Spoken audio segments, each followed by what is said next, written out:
Drama awaits, only on Echoes of Love. Our movie begins in the year 1858 in Texas, at a time when the enslavement of black people was still practiced. The Speck brothers are transporting slaves when they encounter the great Dr. King Schultz. He introduces himself to them and tells them that they have a slave he wants to buy from the Kurukan plantation. He meets Django and asks him if he knows the Brittle brothers. Django replies that he does, because they used to work as overseers on the plantation. Dr. Schultz offers to buy Django, but the Speck brothers refuse. He then shoots one of them dead and kills a horse, causing it to fall on its rider. Schultz tells the remaining brother that he is going to buy Django. Before leaving, he offers the other slaves two choices: either save the man trapped under the horse or free themselves, kill him, bury him, and go elsewhere. Naturally, they choose the second option and kill the man. Schultz and Django then head to the town of Daughtry. The townspeople are shocked to see a black man riding a horse. They go into a saloon, and the owner, upon seeing a black man enter to have a drink, panics and runs off to inform the sheriff. Dr. Schultz orders a drink for Django, and it is soon revealed that he isn't actually a dentist but a bounty hunter. His work is based on the idea that the state places a reward on certain wanted men, and his job is to hunt them down, kill them, and deliver their bodies to the authorities in exchange for money. That's why he needs Django, to identify the Brittle brothers, whose faces he doesn't know. Django's mission is to recognize them, and once all three are killed, Schultz promises him his freedom plus $25 for each head. The sheriff arrives and orders them to leave the saloon, but before he can finish his words, Schultz pulls out a small automatic pistol hidden in his sleeve and shoots the sheriff dead in front of the townspeople. He then calmly returns inside the saloon until the marshal and his men arrive, demanding that they come out and surrender. Before stepping outside, Schultz explains that he represents the judicial authority of the United States of America, and that killing him in the street without trial would be illegal, as stated by law. He and Django walk out, and Schultz tells him that their town sheriff was actually a wanted criminal worth $200, who had changed his name to avoid identification. He presents the court-issued warrant confirming his claim, collects the $200, and they leave the town. Schultz then asks Django what he plans to do when he gains his freedom and has $35. Django answers that he intends to rescue his wife, Brumhilda, who had been sold by old Kurukan and separated from him. Schultz offers to help him find out who bought her through slave trade records. Schultz begins to explain his plan for entering the plantation. Django will play the role of a well-dressed servant at the Kurukan plantation, and his task will be to locate the Brittle brothers. When they arrive, the slaves are astonished to see a black man elegantly dressed and riding a horse. They are greeted by Mr. Bennett, a businessman who objects to the sight of a black man on horseback on his land. Schultz convinces him that Django is not a slave but a free man, and he invites Bennett to bring Django into his house, ordering one of the maids to show Django around the plantation. Django asks the maid if she knows the Brittle brothers, and she shows him where they are. He remembers them well, for they used to torture him and his wife. He moves toward Roger and John and kills them, while Schultz shoots Ellis from afar as he tries to flee on horseback. They explain to Mr. Bennett that the men he had employed were wanted criminals and present him with a court warrant confirming it. But Bennett refuses to forgive what happened and decides to attack them that night with the townspeople. He sets a trap for them, but their carriage is loaded with explosives, which they detonate, forcing everyone to flee. Instead of killing Mr. Bennett himself, Schultz hands the rifle to Django and asks him to take the shot. Django proves to be a natural marksman, hitting Bennett from his horse as he tries to escape. When the time comes for Schultz to fulfill his promise and grant Django his freedom, he instead proposes that they remain partners until the end of winter. Once winter is over, he will free him and help him search for his wife. Django agrees. They prepare themselves and begin their journey as bounty hunters, succeeding in their very first mission.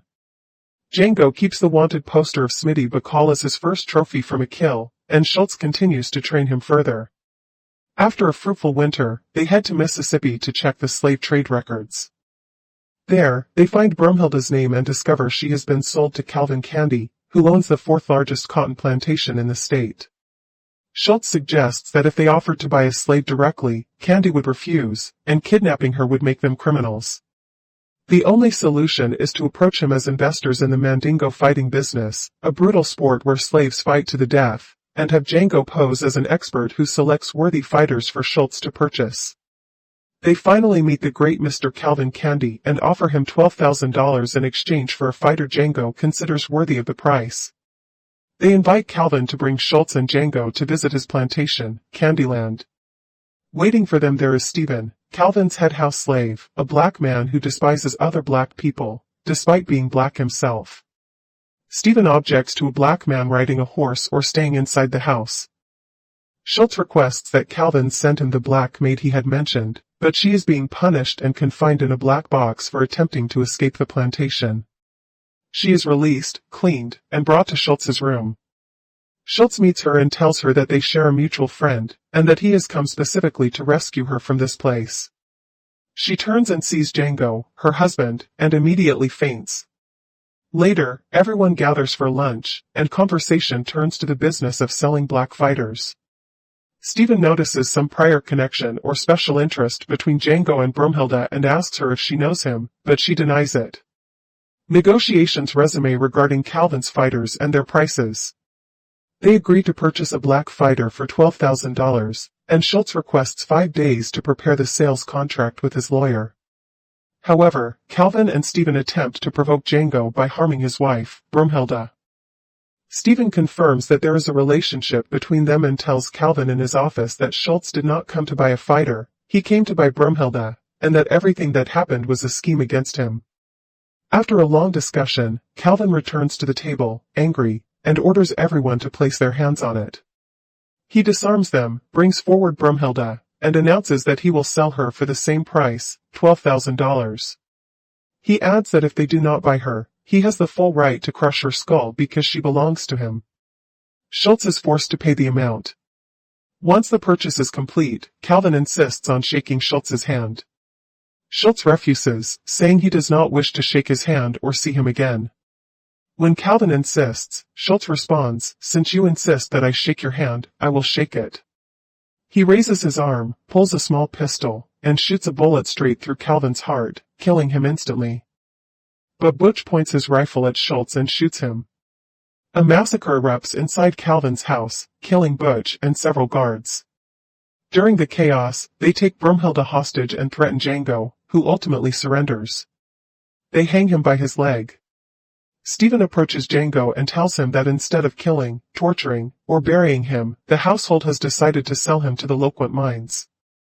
There, he will be assigned a number and a hammer, tasked with breaking rocks in the mountain.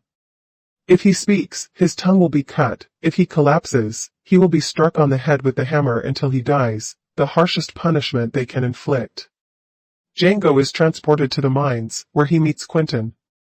He fabricates a story, claiming he was heading to the plantation with the German, Schultz, to kill the Smitty Bacall gang, and that the wanted poster was still in his pocket. Quentin and his crew believe him, free him, and give him a pistol, expecting him to go kill the gang. Instead, Django kills Quentin and his crew, then returns to Candyland to rescue his wife. He begins taking down Calvin's men and frees Brumhilde while the Candy household is preoccupied with Calvin's funeral. When they return, Django is waiting for them in the house, eliminating them one by one. He takes particular satisfaction in shooting Steven, leaving him in agony, then exits with his wife to watch Candyland explode with Steven inside.